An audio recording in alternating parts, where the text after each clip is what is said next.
Since you prepared the materials, you should also handle the presentation. You said you wanted to come along, so I brought you. That's right. I'm sorry, Jason.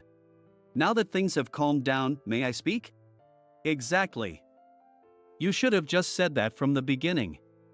Honestly, I don't understand these young people. Who are you? Linda asked me this after hearing my story. My name is Tom. I got a job right after high school graduation. I enjoy talking to people and believe that a career in sales is my true calling.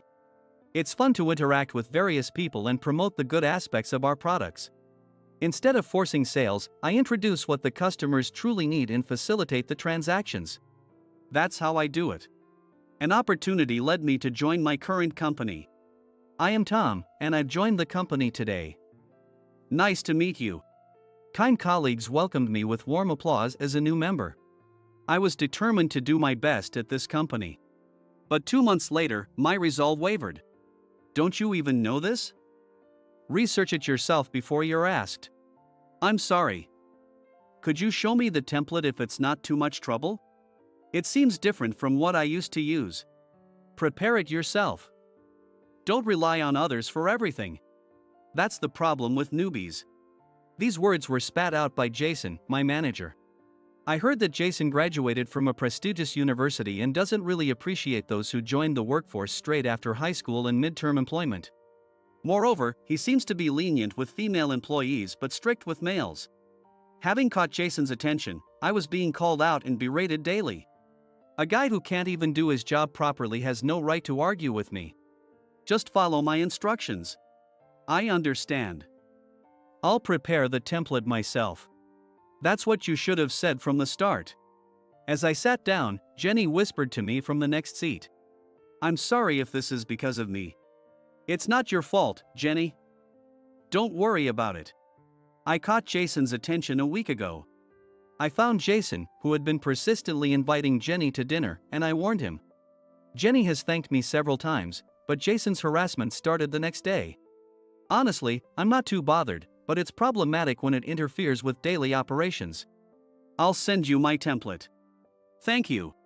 While I find my job enjoyable, Jason's pointless scolding is just a waste of time. But if I point that out, he'll probably get angry again. One day, when I worked as usual, Jason suddenly approached me. We're going to a business meeting, so get ready. He said that. Where are we going for this business meeting? It's at Company X. They're a major player, so tighten up. The business meeting involved Jason, and I had never even been to that company before. Having helped Jason with his work on numerous occasions, I was familiar with the content of the business meetings. But I didn't think I could be of any help if I went along. Are you saying I should go along to learn? That's right. If you watch how I work, you'll improve too. If you understand, then hurry up and get your stuff ready. Watching Jason smirk, I had a bad feeling. Understood. Knowing I had no right to refuse, I packed my things and headed to the client with Jason. When we arrived, Jason put on a friendly laugh and a smile, shaking hands with the business partner. Thank you for giving us your time today. I hope we can do business together in the future. I had never seen this side of Jason before. Being a manager, maybe his communication skills were indeed high. About today's discussion, could I let this guy handle it? I nearly blurted out what, but managed to hold it back. He just wouldn't stop asking to do the negotiation himself. This guy is a newbie, is that all right? Nice to meet you. I'm Linda. The woman who introduced herself as Linda shook my hands. I followed suit and shook hands with her. I looked at Jason with a troubled expression, but he pretended not to notice and ignored me. Jason, don't be mean. He's clearly struggling. Ah. Sorry. Training newbies is part of my job, you know. I understand that, but he's very nervous. Maybe a major negotiation was too soon for him. Sorry about that. Then just watch me closely. Jason started talking proudly. While blushing slightly, he is grinning. He probably had a crush on her. May we proceed with the discussion? Of course. I hope we can do business together in the future. With that, Jason took out the documents and began the negotiation.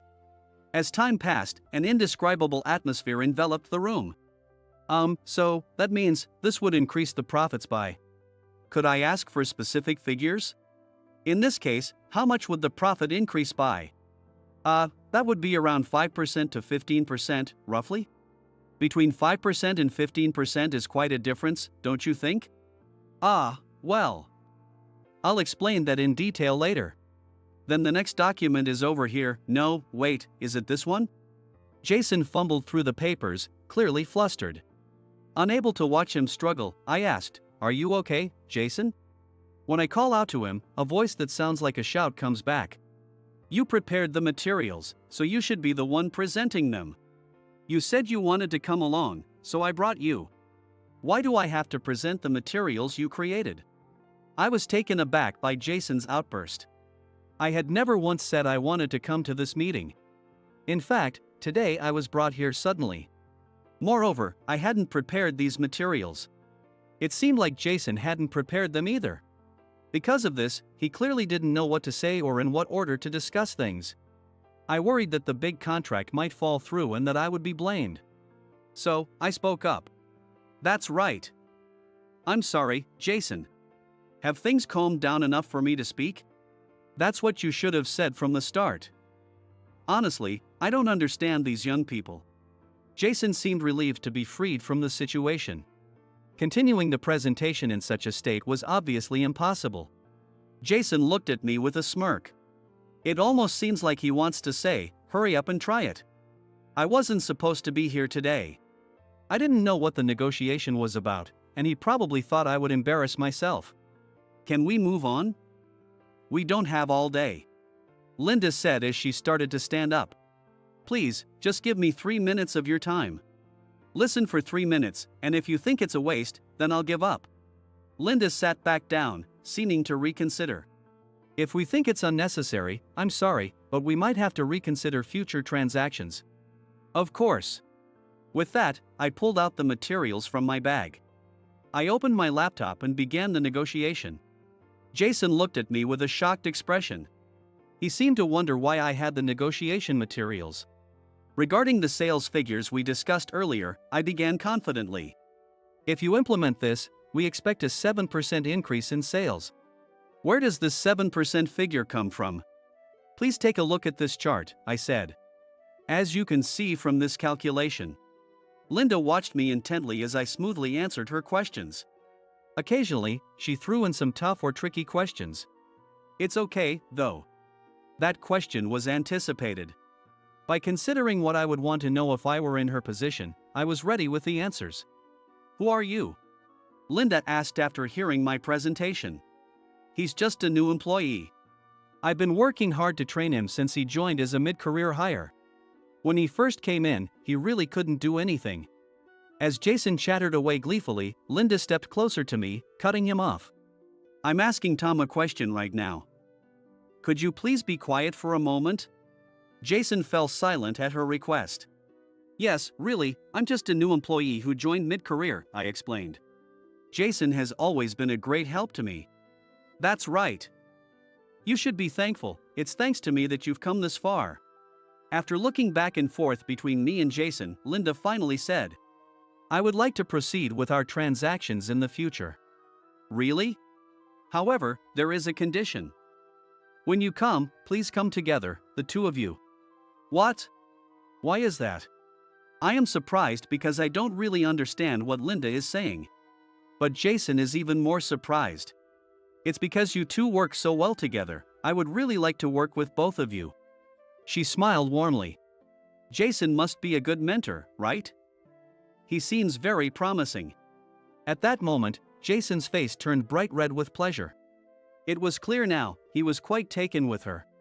"That's right. I'm always guiding him. And thanks to that, he's grown into such a capable person. Then we will make sure to visit together in the future. Just watch my guidance, Linda." After saying she looked forward to it, she turned her gaze towards me. Her eyes seemed to say that she understands everything. They have a piercing intensity as if to declare it. "I look forward to meeting you again. The pleasure is all mine. I look forward to our continued partnership." On the way back, Jason was ecstatic in the car, acting as if his earlier mistakes had never happened.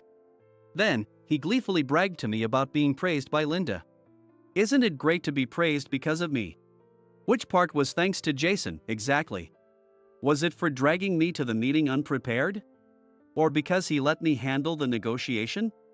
It turned out okay in the end, but it could have easily been a disaster. By the way, why did you have the documents prepared yourself? When I had some free time, I used to look over your negotiation documents. I would think about how I would handle it, almost like mental training in creating the documents. For a good-for-nothing like you, it's surprising you had the time. If you have that much free time, I'll make sure to give you even more work from now on. Jason said, laughing. Honestly, if asked whether I had the time, absolutely not. But dealing with Jason's odd jobs was an everyday occurrence. As part of that, I had seen the documents for this big negotiation. Given it was a major negotiation, I prepared how I would discuss it, which proved useful today. I never actually thought I'd be the one to conduct the negotiation. At my previous company too, I always acted proactively. By doing so, even if I didn't attend the actual negotiations, my mental arsenal grew. And by reviewing various presentation materials, I was able to learn a great deal. You started working right after high school graduation, didn't you? Jason's voice snaps me back to reality. Yes, that's right. Why do you ask? People like you really have no choice but to start working right after high school, huh? What do you mean by that? Jason's tone, filled with malice, slightly irks me. The reason I started working immediately after high school was due to my parents' passing. They died in a car accident, and thinking of my younger sister, who was 5 years younger, I chose to work. My grandparents were very kind and told me not to worry about money. However, if I went to college or vocational school, my sister might feel obliged to give up her dreams. So, I started working right away. Thanks to that, my sister is now attending vocational school and working hard to get her childcare license. As long as my sister can pursue what she wants, that's enough to make me happy. Having started working right after high school and living a work-first life, I don't have many friends. But I don't think that deciding to start working early was a mistake. People like you who are useless can only start working right after graduating high school. Do your parents still exist? Why couldn't you go to college? Jason asked rudely. I honestly don't feel great about it, and I don't really want to answer. But thinking it would be more trouble if I lied and was found out, I honestly answer. My parents passed away in an accident when I was in high school. So I thought I'd start working right after graduating. Don't worry, there's no university for someone like you. Jason says, bursting into laughter. What do you mean? What have you been saying? Exactly what it sounds like. You're lucky to be working for a big company like ours. Though, I don't really understand why you were hired. Jason laughed loudly. It's been nearly 2 months since I joined, and Jason seems to think I'm incompetent. You really can't do your job, can you? What did you do at your previous company? Honestly, it's true that things are not going well at work right now. But the reason work isn't going well is because of Jason. He dumps menial tasks on me, preventing me from progressing in my own work. Sometimes he tells me the wrong times, causing me to be late to meetings with other companies. And the sales results I achieved are reported as his achievements. Rumors are even spread that I'm incompetent and always late. The colleagues working nearby, of course, didn't believe such lies. But the department next door and the upper management who only know Jason's side believed him. You were so lucky today, weren't you? Just so you know. Make sure you prepare the materials properly next time. I'm not helping you. Just so you'd better be prepared. Jason's declaration almost makes me sigh. But if I can keep up the good performance, maybe I can change the opinions of those around me and the upper management. Thinking this, I tackle my daily tasks with all I can muster. Jason continues to berate me. Why haven't you prepared the materials? We need them right away. But you said these materials are for use in a week. Don't make excuses, just make them. We have less than an hour left. Understood. As I sit down, Jenny pokes me sharply in the arm. When I glanced at Jenny, she showed me her computer screen. It's an email about the meeting being moved up a week. It didn't reach you, though. It seems he was accidentally left off the recipient list, she said, looking at me worriedly. It's okay, thank you. I think I can manage it in an hour. But this is wrong. I'll go and talk to Jason. I stop her as she starts to get up. If you do that, you might become a target, you know? But I'll be fine. Really, don't worry about it. Even if I'm treated this way, I thought proving myself with my performance was best. At that time, I truly believed it. The negotiations with Linda's company went well, and they said they'd continue doing business with us. If this could lead to bigger projects being entrusted to me, I might be able to prove my worth. Maybe then Jason would stop complaining? That's what I thought as I accepted the injustice. But 2 weeks later, one day. I guess I really am a genius. As I arrived at the office, Jason was laughing joyously. What happened?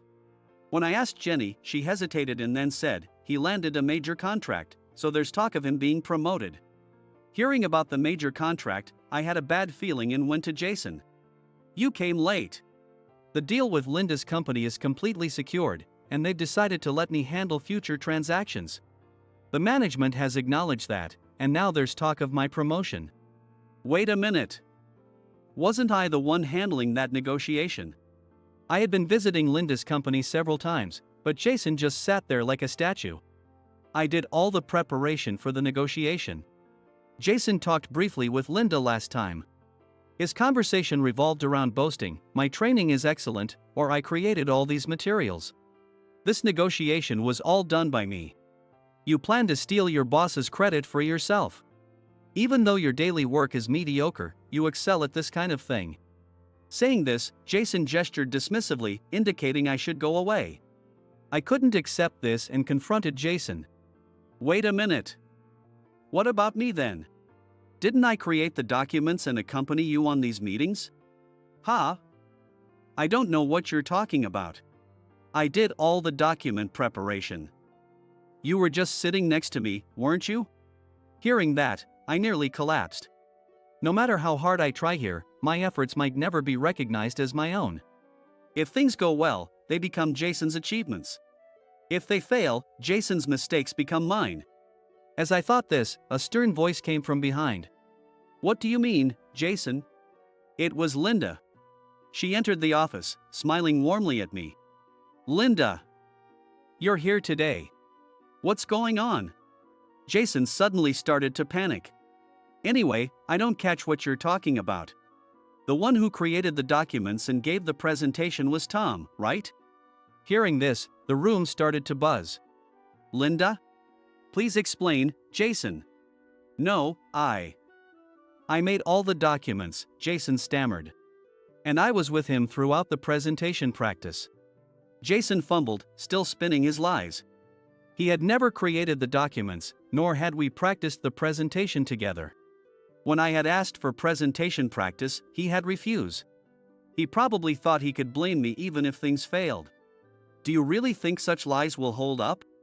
Linda stared coldly at Jason with piercing eyes. It's true, right? Tom. I stuttered, unsure of what to say. I wanted to honestly say that I had prepared the documents and conducted all the presentations. But in such a public moment, calling out Jason could lead to unpredictable consequences. With that in mind, I hesitated to act. Do you think I am unaware of what's been going on? I can tell who created the documents just by looking at them. Your documents are always poorly organized, she continued. At that, Jason's face turned bright red. Not out of anger, but from sheer embarrassment. What are you talking about? I've always made the documents, this time and last time too. Remember the first time we met, and I told you I couldn't understand your documents? You asked for another chance, and I specially made time for it later, didn't I? And you had someone else make the documents after that, right? It's impossible for the quality of the documents to improve so drastically in just 3 or 4 days. It turned out that the documents for our first negotiation weren't made by Jason either. If he had truly created them, he wouldn't have been so flustered. And there's no way he could be so incapable of explaining them. Well, I was sick that time, and so I had someone else make just the documents. But all the presentation materials after that were made by me, weren't they, Tom? Jason looked at me. If you tell the truth, I won't forgive you. He glares at me with eyes that seem to say just that. You can be honest. Were those documents created by Jason? Facing Linda's stern yet somehow warm gaze, I finally spoke up. I made all those documents. What are you saying? Do you think it's okay to lie like that? It's true. If you check the computer, you'll see. All the data was created by me alone. What do you have to say for yourself, Jason? He just joined and is desperate for recognition. That's all this is. Jason scoffed with a dry laugh. Clearly, he had no intention of admitting the truth. His look was one of "I'll never forgive you, remember this." But I couldn't back down now. Then, please show us your computer. What? If we made the documents together, it should be clear from checking your computer. You haven't actually prepared any documents, you just saved the data you got from me. All the information I need to prepare the documents is on my computer. I'm the type who immediately deletes unnecessary data. I don't keep documents after they're finished. That's just how I do things. Jason started saying things that don't make sense. The atmosphere around him was a bit exasperated. Only those in the same department knew what kind of person Jason is. But for people from other departments, this must be their first glimpse of Jason's true nature. I did all the business negotiations. Right, Tom? Shall we check the company's security cameras then? Linda said with a smile. Once we look at the surveillance footage, it will all be clear, won't it? I don't know why Linda is so cooperative with me. But it certainly was a great help. What will you do? Should we send it later? No. I mean, true, I did allow him to negotiate, but that was after I coached him. At this point, I was almost impressed that he's still trying to find excuses. Tom, your presentation and documents were absolutely perfect. I was surprised when I visited your company today. I couldn't believe that you were called incompetent. Linda told me that she heard about my reputation at the company today. She thought something was odd and decided to visit my office. She was furious when she heard what Jason said. Knowing that someone appreciates my hard work so much warms my heart. That's true. This guy is incompetent. At that moment, someone else entered the office. It was Mr. Harris. Why are you here? It was Mr. Harris, the president, who entered the office. Getting used to the job, Tom? Yes, I'm gradually getting used to it. I'm glad I headhunted you to join our company. But I'm sorry if you felt constrained. Mr. Harris apologized. I hurried over to him. Please don't apologize, Mr. Harris. Jason's face turned pale as he watches this exchange. And then he asked in a trembling voice, "Do you two know each other?" I was headhunted by Mr. Harris while working at my previous company and joined the current company.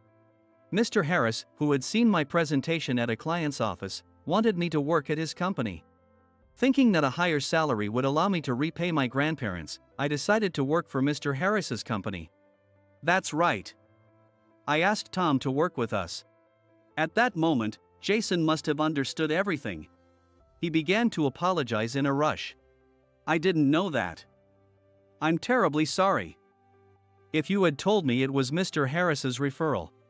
Knowing it was his referral would inevitably raise expectations around him. Depending on the situation, it might even increase jealousy. And the thing I hated the most was the possibility of being thought to succeed just because I was close to Mr. Harris. I kept the truth secret, not telling anyone. I never imagined it would be revealed in this way. But why are you here today, Mr. Harris? Actually, I've known Mr. Harris for a long time. You have a very talented employee this time, and I wanted to discuss that. I got nervous because we headhunted him, but it looks like he might be poached again. Not understanding the situation, I alternated my gaze between Mr. Harris and Linda. We really wanted you to work with us, Tom. Oh, really? Caught off guard by the sudden developments, I couldn't keep up. You might have had some bad experiences in our company, but I still want you to work here. You two knew each other too? It seems Jason didn't know that fact either. If they were acquaintances, it would seem likely they'd have continued a long-term contract. Realizing my confusion, Linda started to speak. I'm not sure if I want to work with my dad. Dad? Do you mean he's your father? Basically, we seldom do business with my dad's company. Unless a very good business partner like this time comes along. Saying this, Linda gave me a mischievous smile. Sorry everyone, please go back to your work. Sorry for the commotion.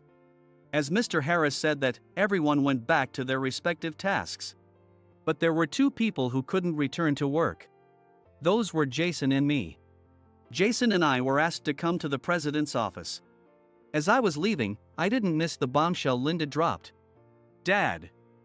That person approached me knowing I was married. I wonder if you'll properly train him. Jason's face turned pale, paler than I've ever seen. After waving playfully, Linda said to me as she left the office, looking forward to working with you, Tom. Entering the president's office, it seemed as if all other sounds were muted. So, I've received various reports. A subordinate's achievements are your own, your mistakes are your subordinates. It seems you've been doing as you please, Jason. Mr. Harris's voice had turned from calm to filled with anger. Jason trembled uncontrollably, unable to speak. I think it's time for you to consider voluntary resignation.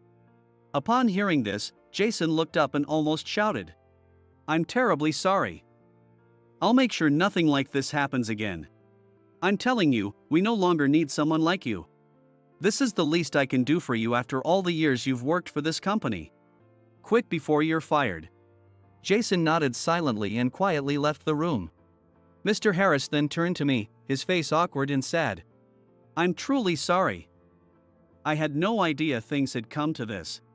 Indeed, there have been difficulties. But I enjoy working here. This was undoubtedly true.